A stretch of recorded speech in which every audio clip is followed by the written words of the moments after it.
I think this is day like 1 billion of being on this diet. Sucks. No, I'm kidding. So I don't know how many of you guys were born like in the early 80s. I'd say anywhere between 80 and 85.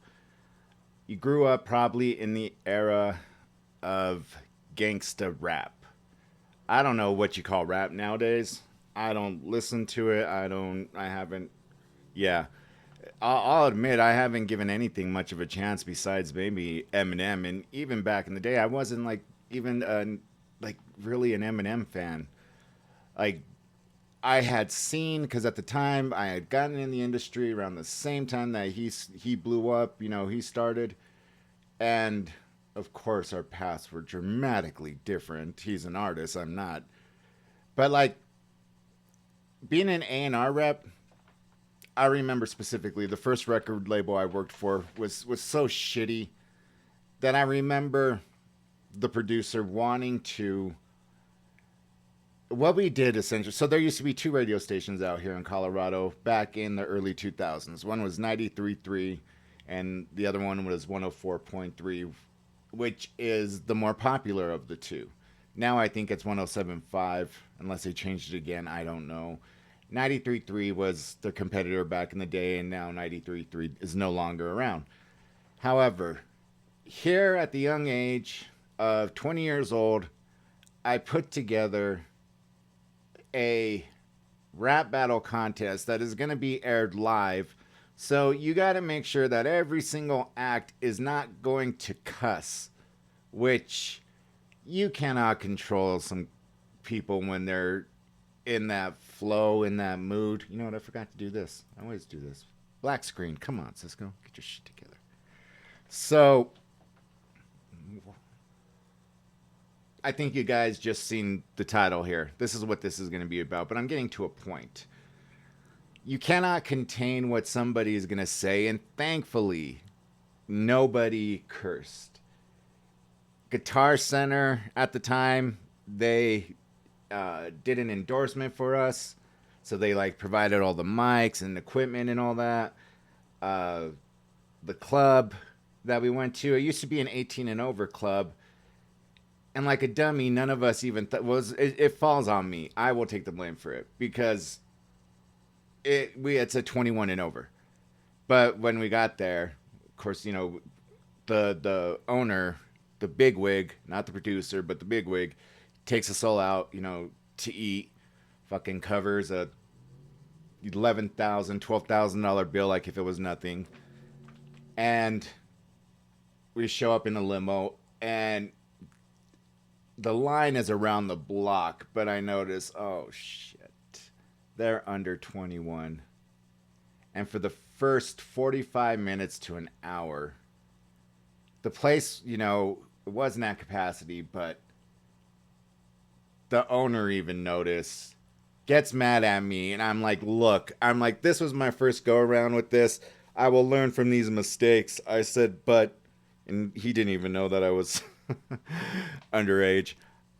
I'm like, but can we do this 18 and under? I'm like, your bars are not even open. You know, your bars are open, but you know, you have your stack of wristbands for 18 and under. And so begrudgingly offered him more money. He did it. Place got packed. Out comes somebody that I made friends with, and I mentioned it very many times. Of course, I can't get in touch with him, even though I really haven't tried too hard. But I became pretty cool with. He was a hip hop artist back in the early days for Uptown Records, and he essentially is the one who got Puff Daddy the money to start Bad Boy. His name was Father MC.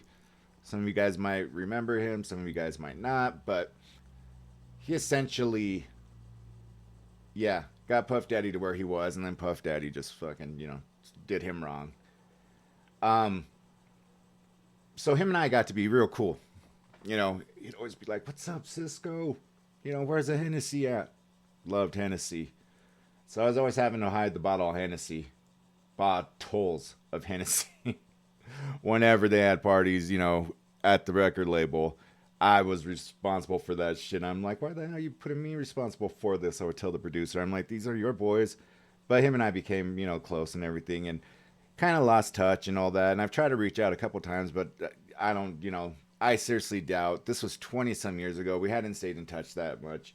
So it's, I don't know if you'd even remember, but we filmed, he was going to make a comeback, and he filmed a dope video and a really good music video at that. And I hate hip hop, or I don't hate it, but I just didn't like it. But back to my original point about Eminem not being the biggest hip hop fan, I said what he wanted to do at first, the producer was to have this like at an predominantly black club and all that. I'm like, do you see what this white guy is doing?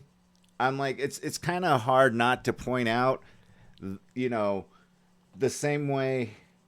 I'm not. I'm just almost making this comparison for the sake of race. That Jesse Owens in the Olympics in Germany, at the height of who, the Third Reich, the leader of that, you can't say his name. He, had this grandiose idea of the perfect race, and here is this black guy, whipping everyone's ass. In comes this white guy, out rapping everybody, whooping everybody's ass. So there's this, this race thing. He didn't want to see past that, like, just this white boy, this and that, blah, blah, blah. Well, the winner of the contests were going to be done by the fans, not by, thank God him or, any of us. It was going to be done by the fans through voting through the radio station. And a personal friend of mine that I grew up with, he killed it. Not just because I grew up with him, but he came in second place, which broke my heart, man, because he killed it. The guys who won, 3 white boys and a Hispanic. They were a rap group. 3 white boys and a Hispanic. And the deal was an offered contract, and they got an offered contract and everything. And I almost wanted to laugh in his face and say, see, who cannot see this coming? This guy is coming like a fucking hurricane, and you don't see it. And so during that time, you also have the Battle of the Coasts. You have Eminem doing his own thing, but then you have East Coast, West Coast. And it didn't seem like Eminem ever got wrapped up in that bullshit. Because that's all it was. It's just like, he came in after that, after Pac, after Biggie. But thank God, he didn't keep it alive by, any of his lyrics. I mean, up until recently, he just said, on Kill Shot, the lyric that he said. But, during the early 90s, it was really fucked up with the whole East Coast, West Coast thing. And the problem was all these dudes were all afraid of Suge Knight. And this is what the video is about. Rappers who never feared his ass. Now, he played collegiate football. He was a big boy. Of course, he was, while he was playing college football, he was more slim and everything. I think he was a nose tackle or defensive end. And, I think him and I were at the same size because I was 6'4", 330 at my biggest. I don't know how big that dude was. And I got the letters of intent before I fractured my spine. And, yeah, I mean, once I lost weight, I lost a lot of strength. And this dude, he's always, kept big. So he was always somebody that people feared because of his size. So what this video is about are about rappers who never feared Suge Knight's punk ass. I never liked him, even though I loved Death Row Records. To me, they were my favorite, if I had to pick a favorite. Dr. Dre, freaking, bringing on Eminem, Aftermath, of course. But all the artists, maybe because I lived closer to the West Coast, I'd have been more... I never liked East Coast rap. I give my respect to rappers like Nas, Rakim, Beastie Boys, of course, LL Cool J. Who else? What was his name? Noriega, Bone, or Bones, Thug and Harmony. Biggie, you know, all the guys who came from the East Coast. Tupac, don't forget his ass came from the East Coast. And for those of you who are huge Tupac fans, he was the biggest fucking poser ever. And you guys might hate me for saying that, but he was. Yeah, his music was okay, but I've said it before. I have a big old theory on why some of these rappers die young, and it's always the rappers who never grew up in the ghetto. Tupac never grew up in the ghetto. Juice WRLD never grew up in the ghetto. They get mixed up with the wrong crowd, and look what happens. You start getting, confident with the people you surround yourself by. Like, oh, they got my back, shit, I could do this, I could do that. For how Juice WRLD died, somebody just snitched on him. And that was, nobody could, I had to take opiates for years because how fucked up my back was. But then even I stopped after my father passed away from taking too much Percocet. And I used to get like 112 Vicodin a day. And like even your body kind of starts getting used to it. And for as much as I know Juice WRLD was doing it, your body can't handle 60 freaking tablets. And Percocet is stronger than Vicodin, even though, they're scheduled the same now. Vicodin used to be a Schedule 3 substance. Percocet was a Schedule 2. It's just the way it's made. But I'm not here to talk about all that. This is about rappers who never feared Suge Knight. Eazy-E was the first person ever who wasn't afraid to stand up to Suge Knight. Suge tried to destroy my record company. So right now we're getting everything back together and we finna come out, fully loaded. There you go. It all started because of Dr. Dre, who was dissatisfied with his financial position at Ruthless Records.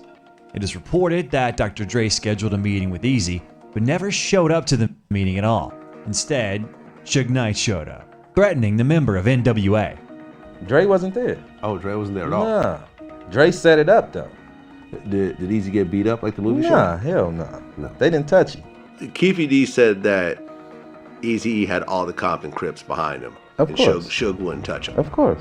You gonna sign these, releasing Dre and DOC from Ruthless. And Eric was, if he walked between my legs, excuse my French, people probably would think he was my penis. I gotta kill this motherfucker, Suge Knight. No, you're not gonna do that. Jerry Heller talked him out of the idea, but he later said he regretted not letting him go on with it. I should have let him kill him. Yeah. I would have done the world a favor. He would have done it for sure. BG Knockout recounted the story of how he met Suge Knight at the Billboard ceremony. I see Suge kind of trying to press Eazy. So me and my brother jumped up, ran up there, like, what's happening? Suge was like, yeah, outside. We gonna see what's happening outside. They came back to the hood. They brought straps for everybody. So we went outside. Everybody was strapped up. So we got outside. We like, Suge, what's happening? Like, he was like, man, I ain't tripping on that shit. I was like, all right. Motherfucker Dre, motherfucker Snoop, motherfucker Death Row. Yo, and here comes my love. As a result, Dr. Dre got what he wanted: a studio, money, etc., and started working with artists like Snoop Dogg and Tupac. Fresh out of jail, California dreaming. Soon as I step on the scene, I'm hearing hoochie scream. To an extent, Pac's arrival at Death Row influenced Dr. Dre's decision to leave the label because they had different creative approaches. Pac wanted to spit out track after track, yet Dr. Dre is a perfectionist in this regard.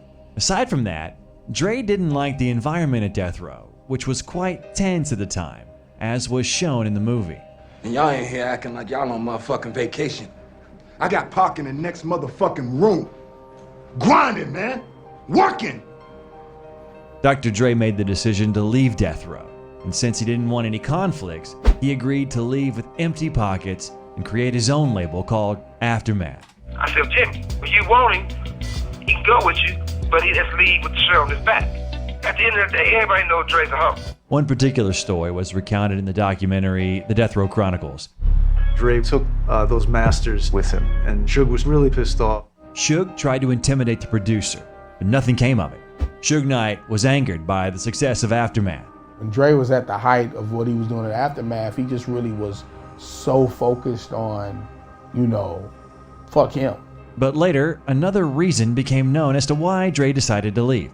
As Dre said in an interview, if you get scammed once, it's their fault. If you get scammed a second time, it's your fault. Nearly 2 decades later, Dre filed a lawsuit against his former label, alleging that they owed him over $3 million in unpaid royalties.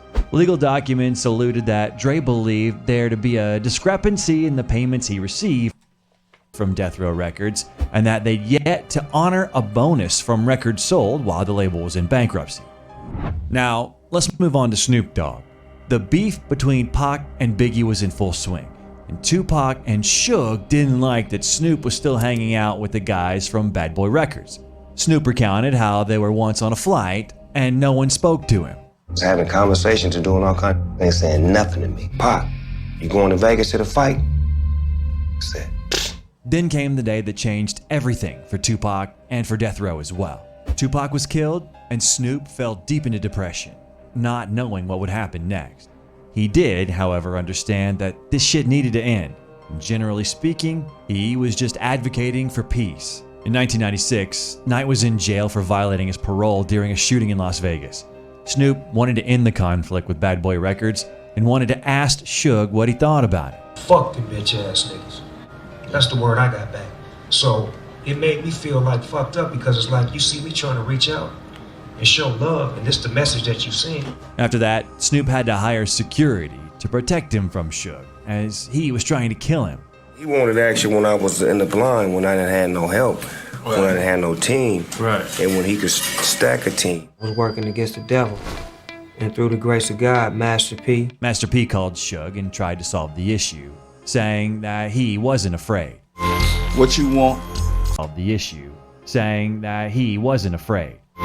What you want for Snoop? Because everybody else was scared of that nigga. Right. Everybody, that's when Suge Knight was the monster, the boogeyman. Suge responded, saying that it's not about that. It's about respect. But if you want to talk about business, we will talk about business. Master P gave millions to Suge to release Snoop Dogg, who ultimately became a member of the No Limit label from his contract. Master P became Snoop's Superman, as he not only saved his career, but also his life. Next, Snoop Dogg released a track in which he dissed his former producer. This nigga's a bitch like his wife. Suge Knight's a bitch, and that's on my life. After Suge got out of prison, he called Master P to meet up. Oh, he say Cal ain't big enough for me, him, and Puffy. Well, I say, when you moving, because I just bought a house. Master P was definitely not afraid of Suge Knight, but Snoop Dogg was having mixed feelings about the conflict. Who spoke with Suge Knight recently, who said, he used to be a superstar and now he's just a no-limit soldier. What do you say to that? He used to be a CEO, now he's just an inmate. Despite the fact that he dissed him, it's hard to say that Snoop wasn't afraid of Suge. What do you think? Let us know in the comments. In an interview with Big Naz, Marshall's former bodyguard, he said that Suge and Eminem first met in 2001 at the Source Awards. He saw the young and confident Slim Shady getting into a verbal altercation with the guys in the red shirts, and they said, This death row about, this death row life. Death row, what's it got to do with him? He said, hey man, Suge sent him a message. What was Eminem saying during all this? He was like, man, shit. It was like, this motherfucker's trying to kill us, man. What they trying to do? What do they want? I don't understand. What do they want? They want you to sign with them instead of being with Dre. Anyway, Suge Knight is far from being an Eminem fan. What do you think of Eminem? Is that what do you think of white rap? Really from the ghetto, and you really doing those things you rapping about, you talking about, I can respect that. Right. If somebody else writing your rhymes, somebody else, if you telling somebody else's story, that really don't mean nothing to me. Doing those things you rapping about, you talking about, I can respect that. Right. If somebody else writing your rhymes, somebody else, if you telling somebody else's story, that really don't mean nothing to me. The security guard also revealed how a famous boss of a record label tried to harm Eminem at a concert in Hawaii. When the plane landed, they were greeted by 20 policemen and told that Suge Knight's people were here. 40 cows and magazines and clips and Velcro from the bulletproof vest being put on. So you go from vacation mode to beast mode. It went from vacation mode to beast mode real quick, man. Vacation was over at that point. Yep, you gotta protect yourself, man. And later, when 50 Cent was filming the music video for the In the Club banger, Suge Knight burst into the video shoot.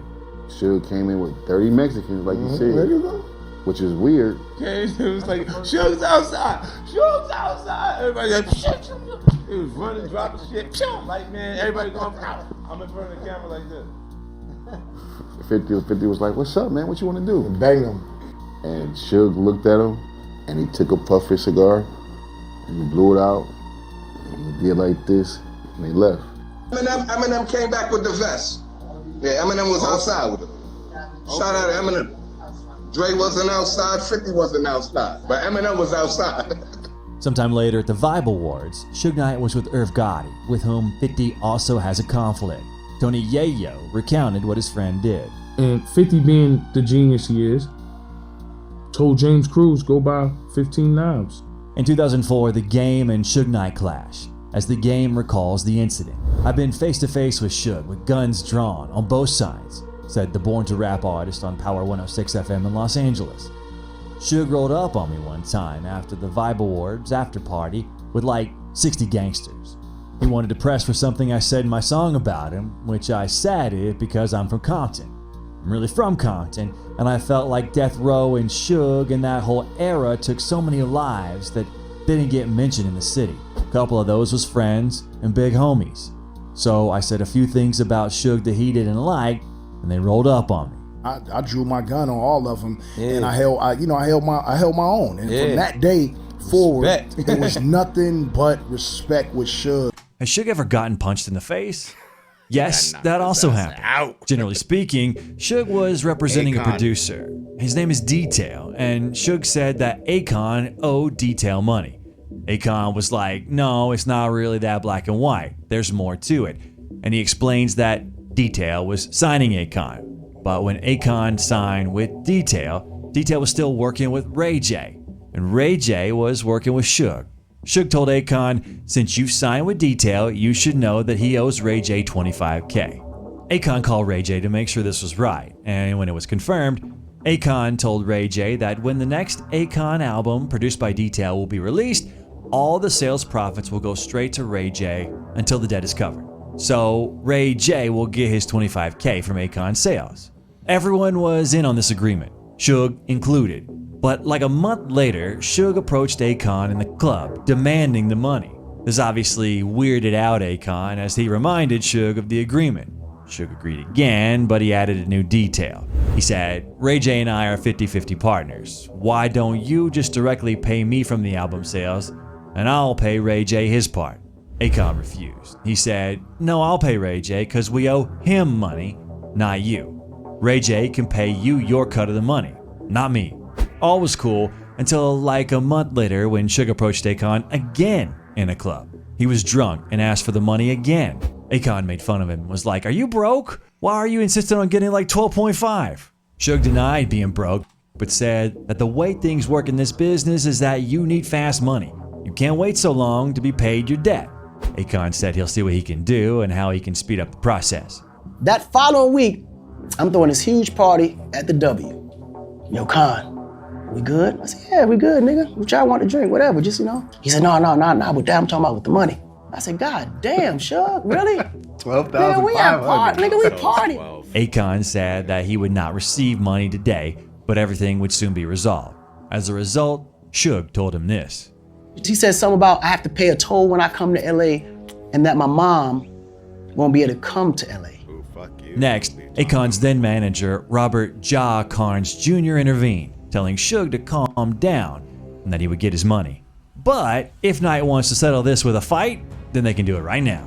Suge replied, bastard, I'm not fighting. I'll have your mother and all your family killed. Eventually, one of Suge Knight's homies was about to pull out the gun, but Thomas 2T's Anderson Jr. knocked him out. Ja hooked off on Suge. And knocked him out. And Suge fell down in slow motion. Yeah. Ja was charged with one count of felony aggravated assault due to the severity of the victim's injuries. And Thomas 2T's Anderson Jr. was arrested on suspicion of assault and disorderly conduct. Finally, Akon confessed Knight actually snitched on Ja and was forced to pay him an undisclosed amount of money to stop Knight from sending Ja to prison. Suge did more than just press charges, Akon said. He did more than sue. He did what everybody's mad at 6ix9ine about. I'm just saying, he did what everybody mad at 6ix9ine about. I had to pay off Suge to drop the charges for Ja because I couldn't see my man going to jail for that shit. Ja had just got out. Let us know in the comments what other rappers you are aware of who are not afraid of Suge Knight. And by the way, I recommend you watch this video about Suge. Bye everyone. He was such a punk, man. I couldn't stand his ass. And that's a good example of why, when you have leadership like that, why things fail. And that was exactly why the first record label I worked for failed. Not from the very, very top, because the owner was and is extremely business savvy. I mean, the dude owns buildings in Denver. And I'm not talking about like, you know, just your one level, you know, 3,000 square foot building. I'm talking about they had to demolish a building to expand the Denver Convention Center. He owned that building, which that bitch was like 30 stories high, I think. And I mean, it was a beautiful building. The inside was, yeah, gorgeous building. He owned another one that was across the street from some of the news stations.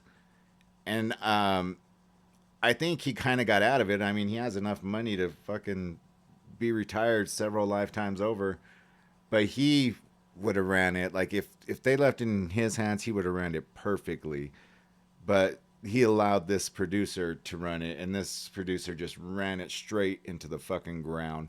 When I had moved on, he had invited me, the owner, to his house.